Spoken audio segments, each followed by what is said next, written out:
Hi guys, Dan from onlinebasscourses.com. I recently did a video on scales and how to approach them on bass, specifically using tones and semitones. So if you haven't seen that video, check that one out. I did a major scale, a natural minor scale, and a couple of others. Just showing you an easy way to learn them on the bass, but also how you might actually use them. So going on from that video, I want to show you triads today. Now, a triad is just three notes. Think about a triangle, it means three, okay? So three notes coming from a scale.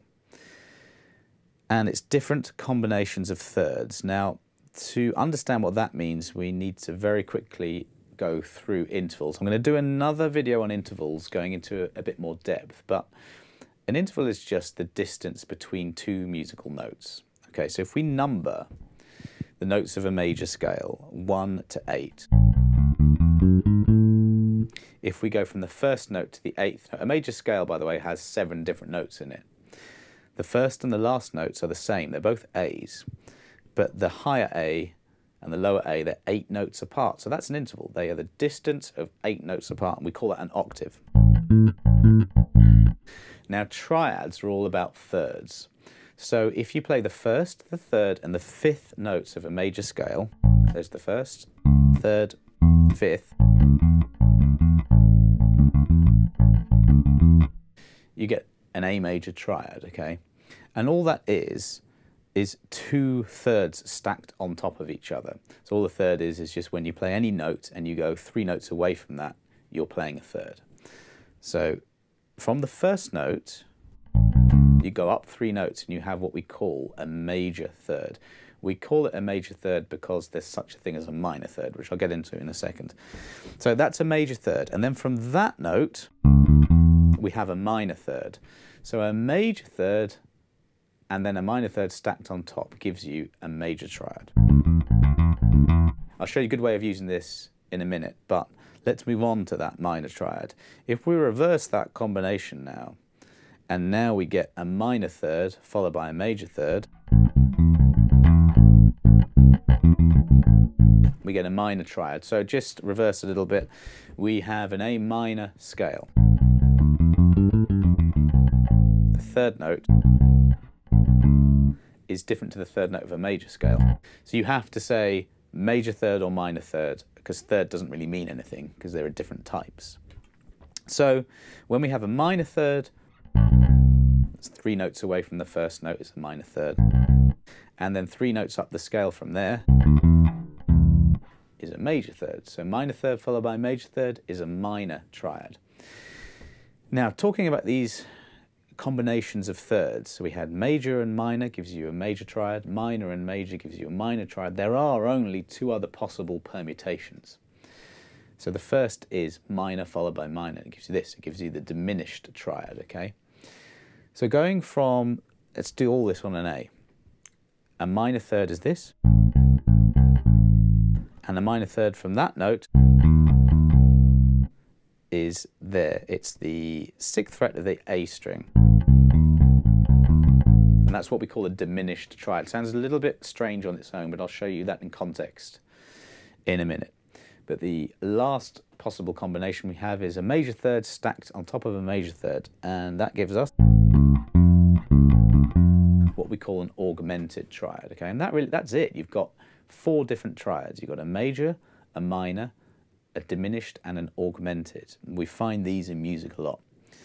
An arpeggio is when you start to get another third stacked on top of that. You start to get your 7th arpeggios and more extended ones. We won't do any of that this lesson, but really in terms of building blocks, everything's built from a scale really. So really do learn your scales inside out. Now let's move on to some examples here. So here is, we'll start with just major. We'll use major triads and we'll go C, F, G, F.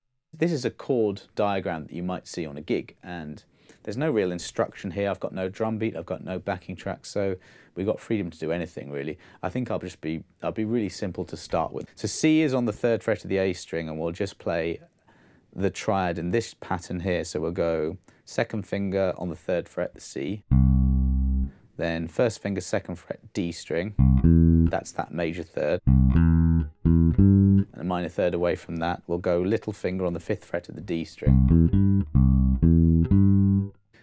And when we move to the F, let's just do the same pattern. So the F is the 3rd fret of the D string, so just drop down your hand and do the same pattern, the same shape. And we'll move to the G, going to the 5th fret of the D string, so we'll use exactly the same pattern, shifting across higher 2 frets. And let's not be fancy here, let's just play this. I'll go, that's 4 notes, so that's 1 bar. So every time I do that, I'll move to the next bar.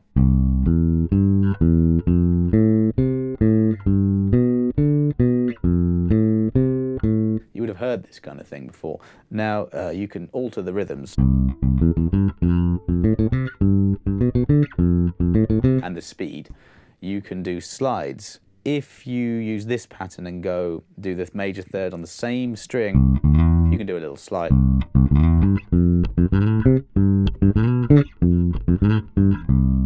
I did another note there. I was just too tempted to do a fill. So it's not that all bass lines are built from triads. You kind of use these in conjunction with scales and modes, etc. And you think about it a lot at first, and then you forget it, so that you can just play and express yourself. So that's that sound. Well, let's keep it really simple with the minors as well. We'll do the same thing, but using minor triad. So, well, this is the pattern we'll use. We'll go, again, on that C, 3rd fret, A string, 1st finger. And then that minor third is little finger on the 6th fret, major third away from that, 3rd fret, 3rd finger, 5th fret, D string. And we will use that exact same pattern when we go to the F, 3rd fret, D string, and the G, 5th fret, D string. I'm going to do a little slightly different, sort of a reggae-ish kind of vibe here.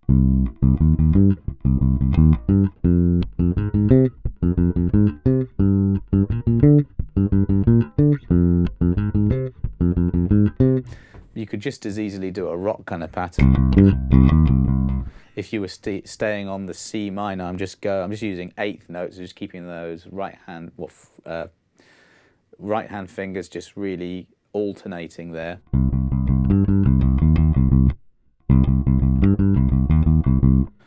So I just went from the C to the G, which that's an interval of a 5th. And I got that minor third in there. But just do, experiment, do what you like with this. Point is that you definitely do make bass lines. You might even be able to listen to music and hear these going on. The major and the minor are very common. The diminished is less common, but you definitely do hear it. And you hear it a lot in jazz, but not just jazz, you do hear it in other styles as well. So it sounded a little odd played on its own, maybe when we played it before, but in context, we'll do this one here. So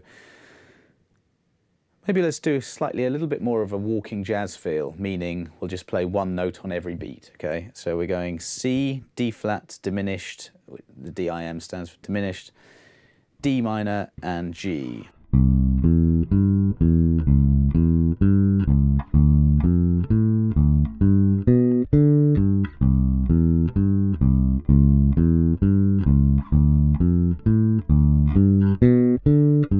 Even as I was playing along there, I was just doing the same pattern every time. I was just going from the lowest note to the next note to the next note, and then back down 1 note. And I was really, really struggling to keep from actually making it musical. I wanted to do different rhythms and different patterns, sort of like.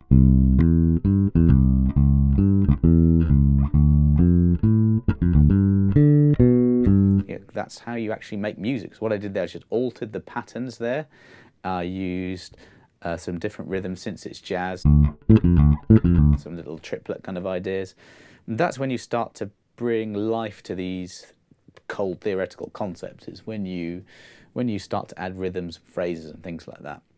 But for now we just want to learn these patterns and know what they are. So we'll move on to the augmented now. That'll be the kind of last one in this little lesson. So we'll go C major, A minor, D minor to G augmented. The AUG stands for augmented.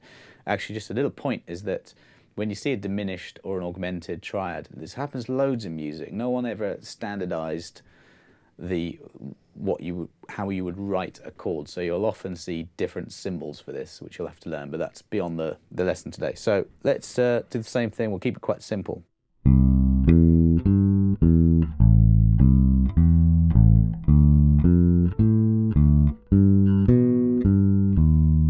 So C major,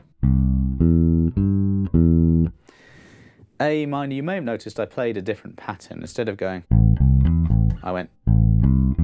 It's a bit more of a stretch, but you do want to always learn kind of the same thing in different ways, in different patterns, because the way the bass is built, you can play the same notes in different positions. So it's the same 3rd fret of the A string, excuse me, is the same as the 8th fret of the E string. So you do want to know different patterns. C major, A minor, D minor, and then we got this G augmented. I'll play it differently here. And it's that note there, that's the augmented. From the root note, so it's a major 3rd followed by a major 3rd. There's 3 notes from the first note is a major 3rd, and 3 notes from that second note gets us another major 3rd. But from the first note,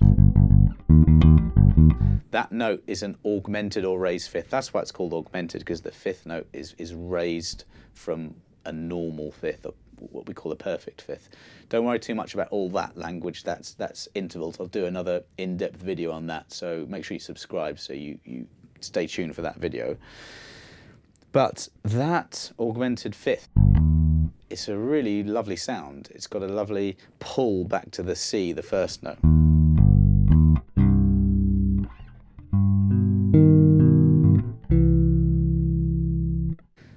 It's kind of a bit of a 50s chord progression there, but you'll hear that a lot, and you will hear that in jazz. So really you do have just 4 types of triads to worry about. You've got your major, which is major 3rd followed by minor 3rd. You've got your minor triad, which is minor followed by major. You've got your diminished, which is 2 minor 3rds, and your augmented, which is 2 major 3rds. So make sure you know the different patterns of that. I've got a sheet at onlinebasscourses.com, link below, that you can download and learn a couple of these patterns, okay? And start to listen out for these in music. Since bass lines, they're not every bass line is built from a triad, but you will hear it a lot, okay?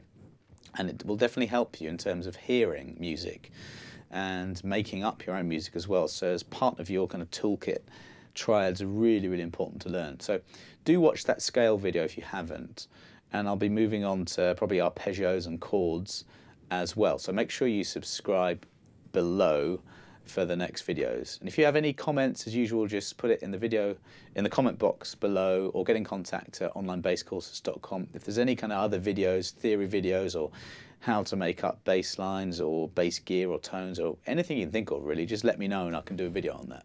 Cheers, guys.